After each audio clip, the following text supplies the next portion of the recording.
Sawah menghijau luas terbentang, peluh mengalir menanam padi. Jalan mudah jangan dikenang, usaha gigih membawa rezeki. Assalamualaikum warahmatullahi wabarakatuh dan salam Malaysia Madani. Nama diberi Muhammad Syafiq Haziq bin Muhammad Salihin. Saya merupakan pelajar tingkatan 3 yang kini menuntut ilmu di SMK Fira Tenggaruh, Mersing, Johor. Kod sekolah saya ialah JEA 4034. Andai patah, saya Raja Wali. Bertongkat jua, saya kemari. Bukan kerana ingin bermimpi, tetapi ingin sama-sama kita dalami makna sebuah karya yang cukup istimewa ini. Karya yang ingin saya sampaikan kepada rakan semua ialah novel yang berjudul Perjudian. Novel ini mengandungi 228 muka surat dan diterbitkan pada tahun 2006 oleh Dewan Bahasa dan Pustaka. Tambahan lagi, novel ini diulang cetak sebanyak 4 kali pada tahun 1973, 2005, 2006 dan 2019. Perjudian yang dimasukkan dalam novel ini bukanlah seperti makna dalam kamus Dewan yang bermaksud permainan yang memakai wang sebagai taruhan, tetapi perjudian yang dimasukkan dalam novel ini adalah sanggup memperjudikan nasib diri dan keluarga demi masa depan anaknya dan isteri pada masa hadapan. Orang dulu-dulu kata tak kenal maka tak cinta. Maka sebelum kita menyusuri lagi, setiap bait perkataan yang ada di dalam novel Perjudian ini, ada baiknya kita berkenalan dahulu dengan siapakah penulis di sebalik karya ini.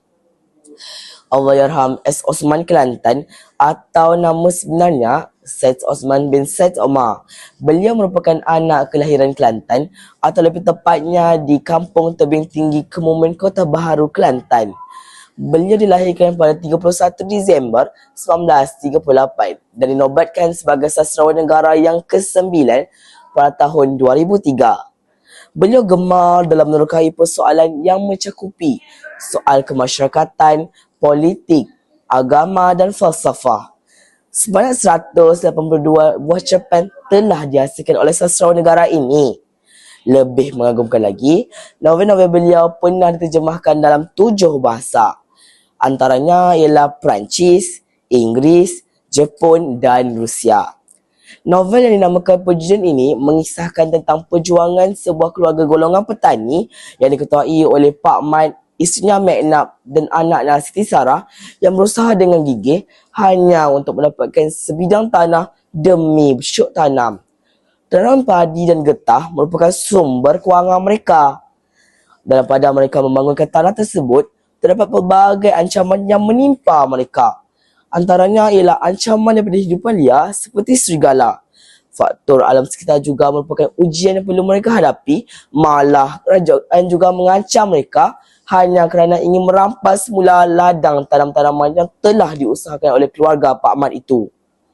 Apa yang lagi menambah hati saya tentang novel ini ialah penulis meninggalkan satu tanda tanya tentang angkara siapakah yang menyebabkan ladang getah dan sawah padi Pak Mat itu terbakar. Adakah itu angkara buatan manusia yang tidak mempunyai hati nurani atau disebabkan faktor cuaca? Itu masih lagi soalan yang terngiang di fikiran pembaca. Seperti yang kita dapat lihat, kisah hidup Pak Mat tidaklah seindah yang diperkata. Hal ini terjadi pada pertengahan cerita. Isteri kesayangannya meninggal dunia dengan sangat tragis. Tidak hanya itu, Pak Mat juga pernah merasakan kehilangan anak apabila seorang demi seorang meninggal dunia. Hanya Siti Sarah saja merupakan anak yang masih bersama dengan Pak Mat. Pengakhiran cerita ini juga amat menyayat hati saya apabila Pak Mat sekeluarga terpaksa mengalah dengan tindakan pihak kerajaan yang cuba mengambil alih tanah mereka. Nilai yang saya dapati dalam novel ini ialah nilai kasih sayang suami terhadap isterinya. Kasih sayang merupakan sifat azali yang sudah ada dalam diri manusia sejak lahir lagi. Hal ini kita dapat lihat pada pertengahan cerita.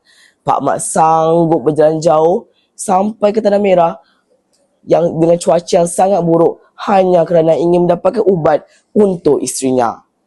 Pengajaran dalam cerita ini juga ialah kita mestilah sabar dalam menghadapi pelbagai cabaran.